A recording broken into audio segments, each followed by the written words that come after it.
video about springs. Um, so springs are just something we need to talk through a little bit. So we're going to imagine that we have a block and it's connected to a spring that is connected to a wall. And right now the spring is at its rest position. The spring can be compressed or stretched. So we're going to set the equilibrium there at 0 on the number line. We're going to imagine x. Okay, and if we apply a force to this block, then the spring is going to stretch. And what we're going to do is we're going to apply various forces, and we're going to measure how much the spring stretches. So if I apply this force F, the spring is going to stretch because the block moves. So we're going to record that change in position there as delta x. And what we would do is we would vary the amount of force and measure delta x, and you get a lot of different things. And so you can end up making a graph of that.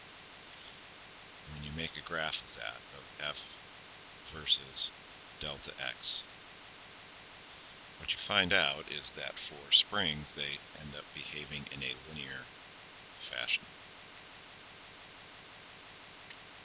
So you end up with a graph like that. So F is equal to the force.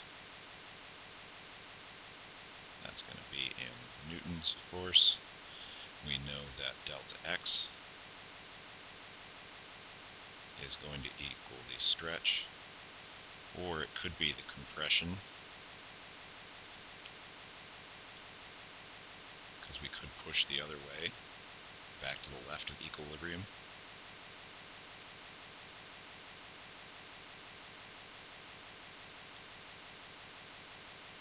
Stretch or compression of the spring.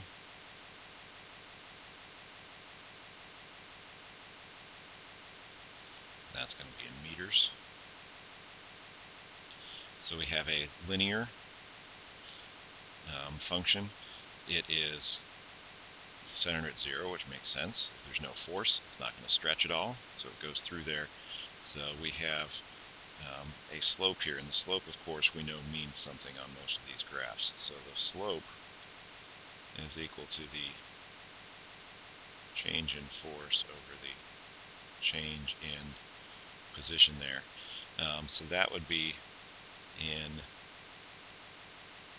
what we call K, the spring constant, and the units, forces in newtons, delta x in meters, would be newtons per meter.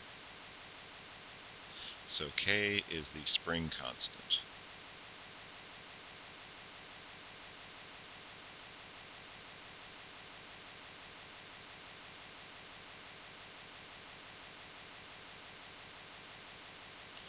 Which would be measured in newtons per meter. And basically K is a measure of how mushy or stiff the spring is. The higher K is, the more force it takes to get it to compress or stretch. So a high K spring would be a stiff spring. A low K spring would be a mushy one. It would be really easy to do that. Okay, so it's very clear that we have a linear function centered at 0. Okay, so the spring force, that's what it takes to do that. Now, the equation that we're going to end up with is the force. This is the force. If we do it like this force is on the spring.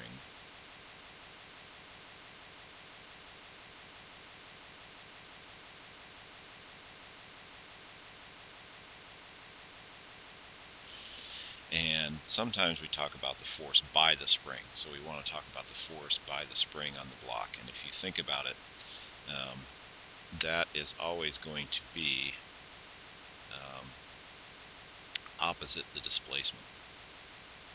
Okay. And so if we look at this here, for example, the displacement was this way. If we think of the block, we are going to have the diagram of the force diagram of the block. We have F as our applied force that we pushed on the block with, and the spring is going to apply a force in the opposite direction. And so when it comes to this equation of the force, the spring force, we're going to put a negative sign in front of that. So negative k delta x. Okay, but you have to be careful with this.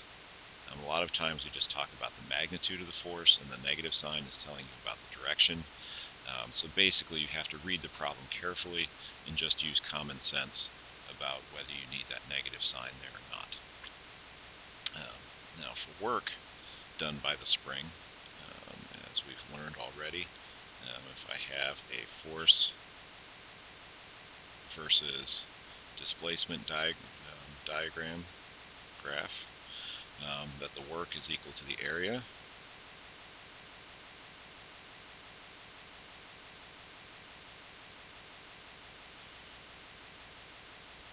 So in this case we have a triangle. So the work is going to equal 1/2 base times the height. So we're going to have 1/2.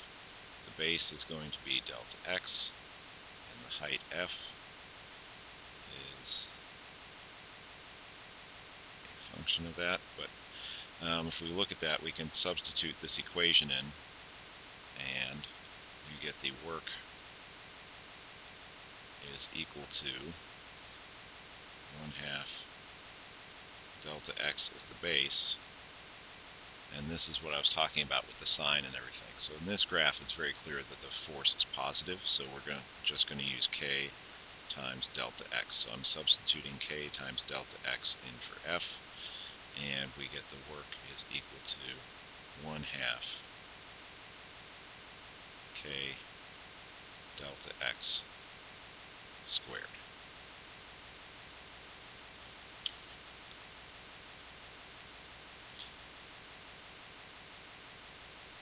So is the work positive or negative? This is where you have to read carefully. Okay.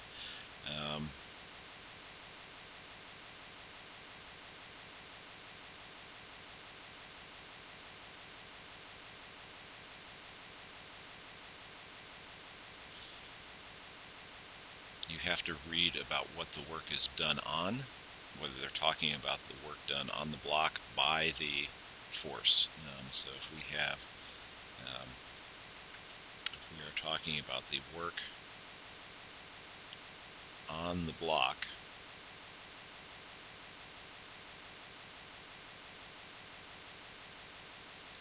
by the spring force,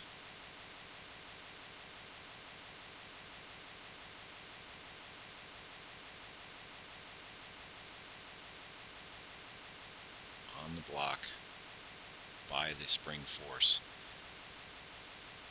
then as the block moves away from equilibrium, our delta x vector is going to be to the right, moves away to the right. It can move away in the other direction as well. The spring force on the block is actually going to be in this direction, because the spring, as you stretch it away from equilibrium, it always wants to go back to equilibrium. So that spring force is actually opposite.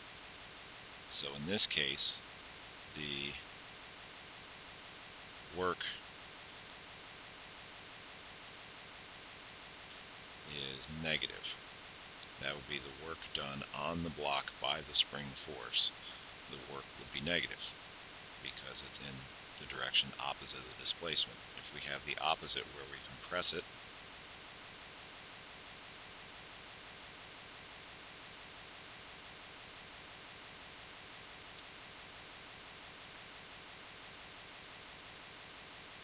then the displacement vector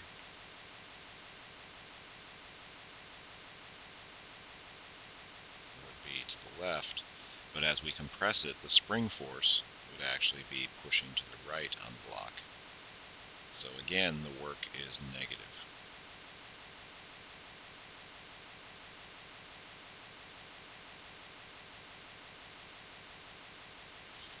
So we have these two formulas, F equals kx, and that the work is equal to 1/2 kx squared. And in terms of signs, the best thing to do is just think through the problem clearly and decide whether it's appropriate to have the negative sign there or not.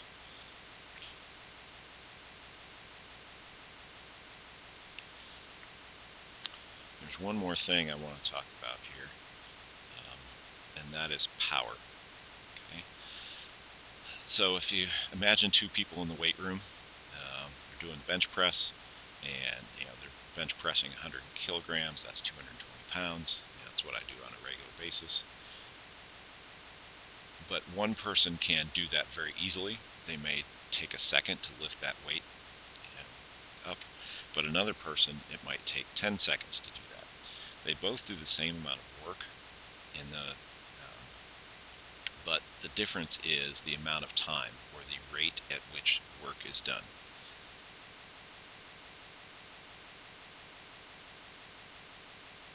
So the rate at which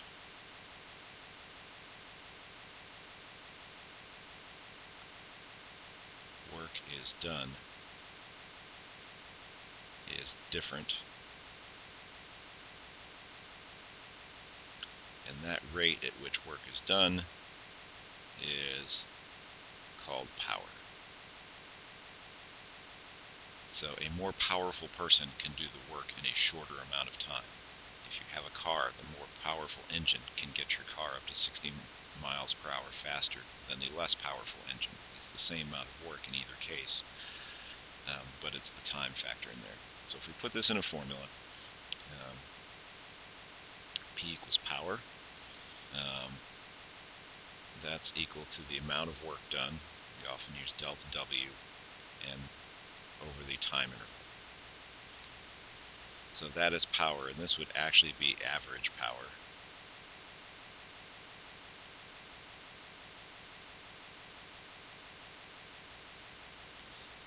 And the units for power, if you look at this, this would be work is in joules per second, but instead of calling them joules per second, we named them after James Watt, who significantly improved the steam engine. So the units are watts, abbreviated capital W. That's SI units. In regular US, we would use horsepower, but it's the same idea. So occasionally we can think of instantaneous power.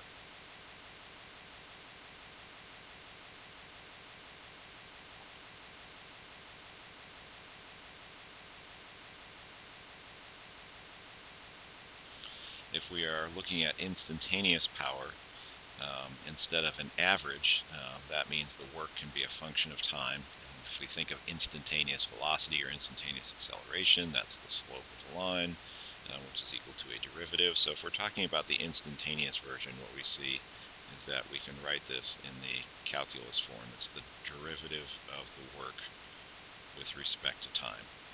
And quite honestly, we very rarely use that, okay, because it's very rare to see work given as a function of time.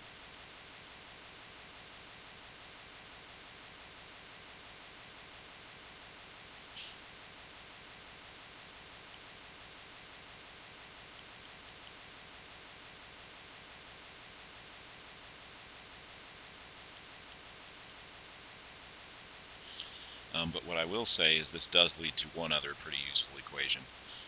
If we take this and we go over here, what we can imagine here is that if we do this, if we imagine that the work would be the derivative,